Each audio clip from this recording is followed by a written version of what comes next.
Hello guys, welcome back to Shivam classes. अब हम यहाँ पर बहुत ही इंपॉर्टेंट टॉपिक पढ़ने जा रहे हैं। परमाणु द्रव्यमान किसे कहते हैं, यानी कि जो एटॉमिक मास जो होता है उसकी डेफिनेशन क्या होती है, उसको आप किस प्रकार से बिल्कुल सिंपल तरीके से समझ सकते हैं। बिल्कुल डिटेल के अंदर पढ़ाएंगे, बिल्कुल आराम से पढ़ाएंगे, तो बने रहिए। उससे पहले अगर आपको अपनी क्लास का कंप्लीट स्टडी मटेरियल चाहिए हो तो प्ले स्टोर से शिवम क्लासेस ऐप डाउनलोड कर लीजिए, उसमें सब कुछ है और फ्री के अंदर है। तो चलिए शुरू करते हैं। परमाणु द्रव्यमान क्या होता है? देखिए, किसी भी चीज का अगर द्रव्यमान निकालना हो, किसी भी चीज का अगर द्रव्यमान निकालना हो तो हम जो है वो किसी और चीज से क्या करते हैं, तुलना करते हैं। अब गुरुजी कैसे? जैसे आप अपना वजन यानी कि आप अपना द्रव्यमान निकालेंगे तो क्या करेंगे, आप जो बाट होते हैं, जो लोहे के बाट बने होते हैं इस प्रकार से, जैसे ये है 50 किलो का, इस प्रकार से ये है 20 किलो का, तो आप इनसे तुलना करते हैं। आपने ये स्टैंडर्ड बना लिया कि अगर किसी भी व्यक्ति का द्रव्यमान जो है वो इसके बराबर आ गया तो हम उसको बोलेंगे 50 किलो का है भाई तू। किसी भी व्यक्ति का अगर वजन इसके बराबर आ गया तो हम बोल देंगे कि भाई 30 किलोग्राम का है तू। अब किसी भगवान ने बनाकर थोड़ी भेजा है कि भाई ये बाट जो है भगवान ने बना के भेजा है और इसके बराबर जो होगा वो 30 केजी का। ये हमने स्टैंडर्ड बना लिया कि इसकी सहायता से, इसकी तुलना करके हम किसी भी व्यक्ति को जो बोल देंगे कि भाई 50 किलो का है तो 60 किलो का है तो 30 किलो का है।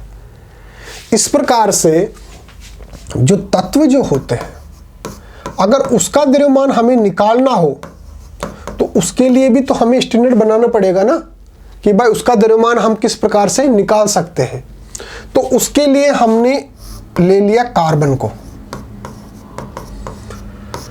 और कार्बन कौन सा लिया है, C12 वाला।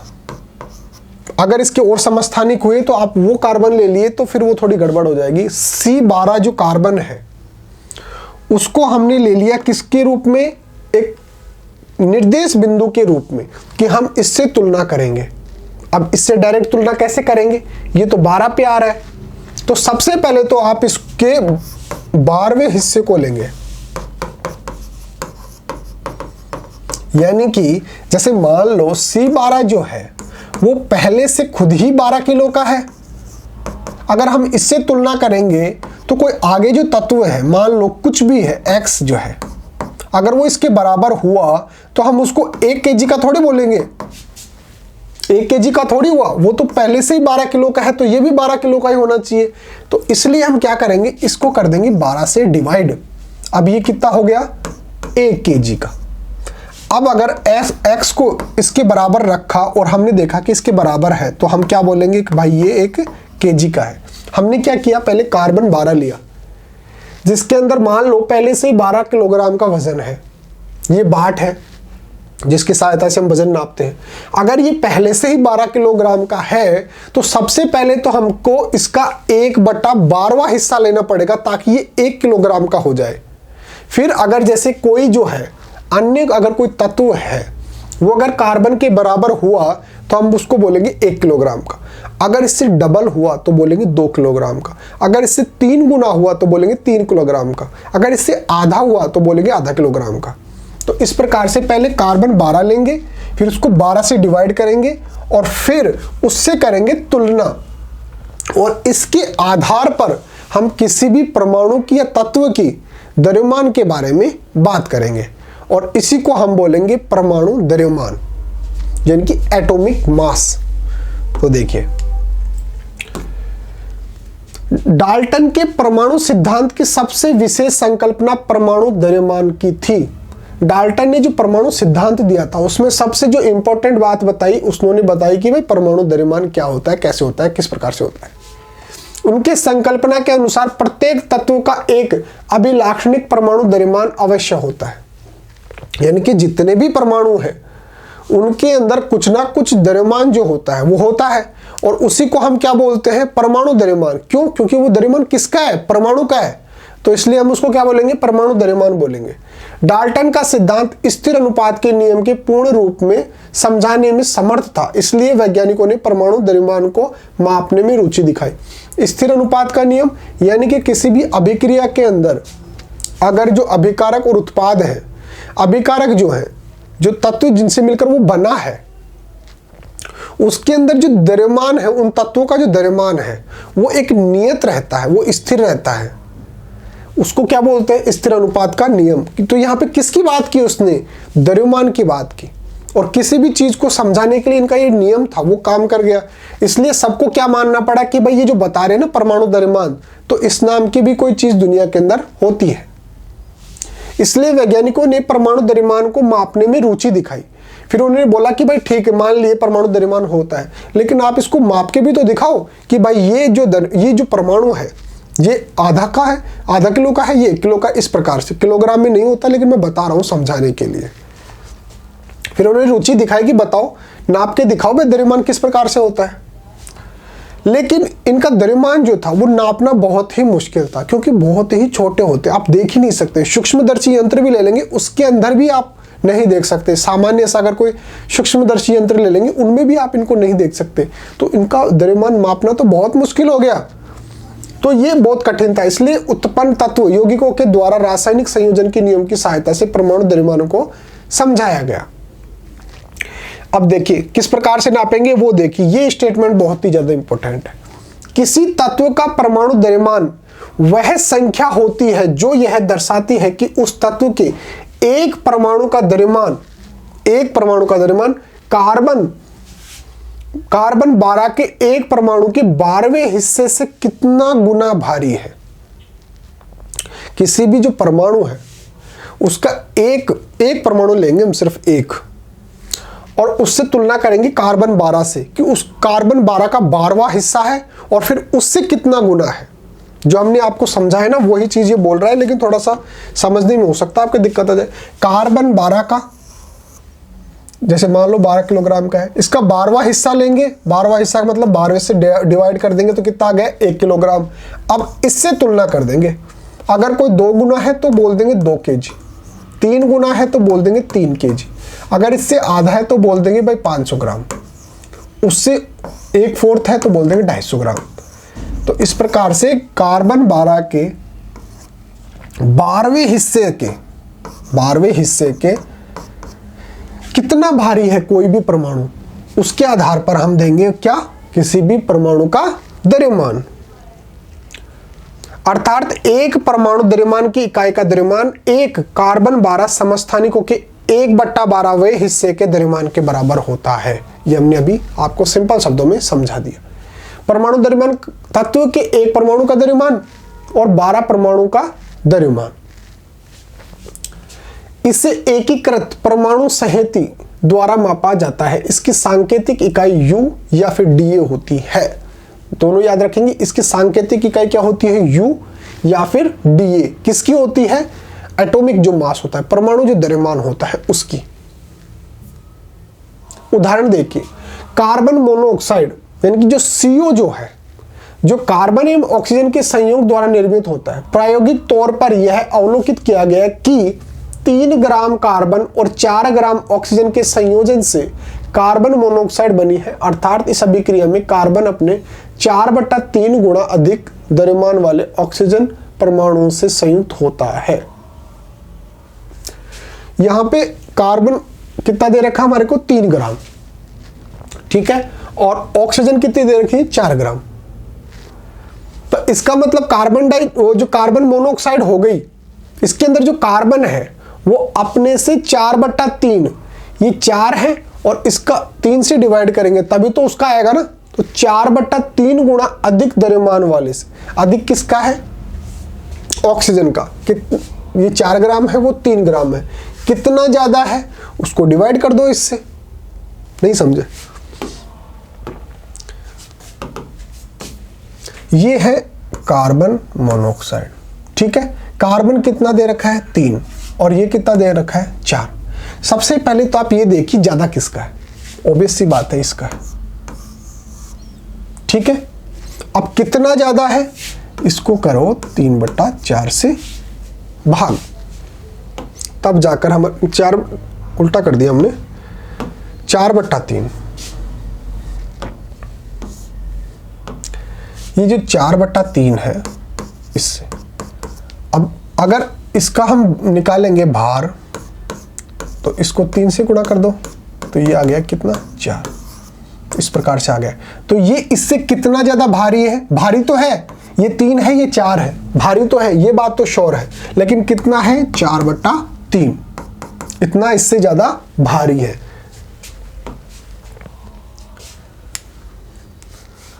मान लेते हैं कि परमाणु द्रव्यमान की इकाई को एक कार्बन यानी कि जो C है परमाणु द्रव्यमान के समान ही माना जाता है, तो कार्बन परमाणु को 1.0 U और ऑक्सीजन परमाणु को 1.33 माना जाएगा। यहां से अगर हम निकालेंगे ये आ जाएगा 1.33, तो अगर इसको 1 मान लेंगे तो ये हो जाएगा 1.33, अगर इसको 1 मानेंगे तो ये कितना हो गया 1.33। ये क्या है? ये है कार्बन, ये क्या है? ऑक्सीजन। तो यहां पर अगर इसको 1 मानेंगे तो ये इससे कितना ज्यादा गुना है? 1.33 यानी कि 4/3, तो ये इससे मल्टीप्लाई होगा तो कितना आएगा? 1.33 आएगा। अगर ये 1 है तो ये 1.33 होगा, इतना ज्यादा होगा उससे। 1.33 U निर्दिष्ट करेंगे। पहले परमाणु द्रव्यमान को AMU द्वारा संक्षेप में लिखा जाता था, किंतु आजकल IUPAC के नवीनतम अनुमोदन द्वारा इसको U यूनिफाइड द्रव्यमान में लिखा जाता है। U का मतलब क्या होता है? यूनिफाइड द्रव्यमान। पहले इसको AMU में लिखते थे, लेकिन आजकल क्या लिखते हैं? U यूनिफाइड द्रव्यमान प्रदर्शित किया जाता है। किंतु द्रव्यमानों की इकाई को यथासंभव पूर्णांक या लगभग पूर्णांक में व्यक्त करना ही अधिक सुविधाजनक होता है। वर्तमान में वैज्ञानिकों द्वारा परमाणु द्रव्यमान के अलग अलग इकाइयों के बारे में वर्णन किया गया है। वैज्ञानिक जब भिन्न भिन्न परमाणु द्रव्यमानों की इकाइयों के बारे में शोध कर रहे थे, तब उनके द्रव्यमान शुरू में प्राकृतिक रूप से पाए जाने वाले ऑक्सीजन परमाणु का द्रव्यमान 1/16 भाग को इकाई के रूप में लिया गया था। इसके 2 कारण जिम्मेदार थे। जब शुरुआत की गई थी ना, तो परमाणु द्रव्यमान को की इकाइयों के रूप में शोध कर रहे, ऑक्सीजन परमाणु के द्रव्यमान के 1/16 भाग को इकाई के रूप में ले रहे थे। पहले ऑक्सीजन को ले रहे थे 1/16 के रूप में, अब जो कार्बन ले रहे हैं ना, पहले ऑक्सीजन को ले रहे थे। अनेक तत्वों के साथ अभिक्रिया करके ऑक्सीजन नए यौगिक बनाने में सक्षम होता है। अधिकांश तत्वों के परमाणु द्रव्यमान पूर्णांक में ही परमाणु द्रव्यमान इकाई को द्वारा प्राप्त होती है। जो हम द्रव्यमान लेते हैं वो पूर्णांक के रूप में लिखने की कोशिश करते हैं। हम कोशिश करते हैं कि भाई जो किसी भी तत्व का या किसी भी परमाणु का अगर हम द्रव्यमान लिख रहे हैं, परमाणु द्रव्यमान लिख रहे हैं, तो पूर्णांक के रूप में आना चाहिए।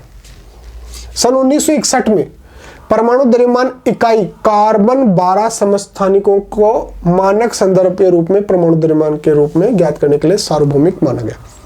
पहले हमने जब शुरुआत की कार्बन ऑक्सीजन से शुरुआत की कि भाई ऑक्सीजन के अगर 1/16 हिस्सा ले लें और फिर उससे तुलना कर लें, तो फिर हमारे पास जो द्रव्यमान है वो आ सकता है। लेकिन जैसे जैसे हमने रिसर्च की तो उससे भी अच्छा हमारे को ऑप्शन मिला कार्बन का, कि कार्बन का 12वां हिस्सा ले लो और फिर उससे तुलना कर दो। तो 1961 के बाद कार्बन 12 को इसके रूप में, जो रेफरेंस पॉइंट के रूप में, निर्देश बिंदु के रूप में यूज किया जाने लगा। इसको यूनिवर्सल हमने स्वीकार कर लिया कि भाई ठीक है, कार्बन 12 को हम यूज करेंगे, उसका 12वां हिस्सा ले लेंगे और फिर उससे जो अन्य जो तत्व हैं, अन्य जो परमाणु हैं, उनका द्रव्यमान निकालने के लिए काम में ले लेंगे। इसका 1/12वां हिस्सा मानक परमाणु द्रव्यमान के रूप में लेने लग गए। कार्बन 12 समस्थानिकों के एक परमाणु द्रव्यमान की सापेक्ष सभी प्रकार के तत्वों के परमाणु द्रव्यमान प्राप्त किए जा सकते हैं। कार्बन 12 लिया, उसका 12वां हिस्सा लिया, उससे फिर तुलना करके हमने सभी जो तत्व हैं जो उनका द्रव्यमान निकाल लिया।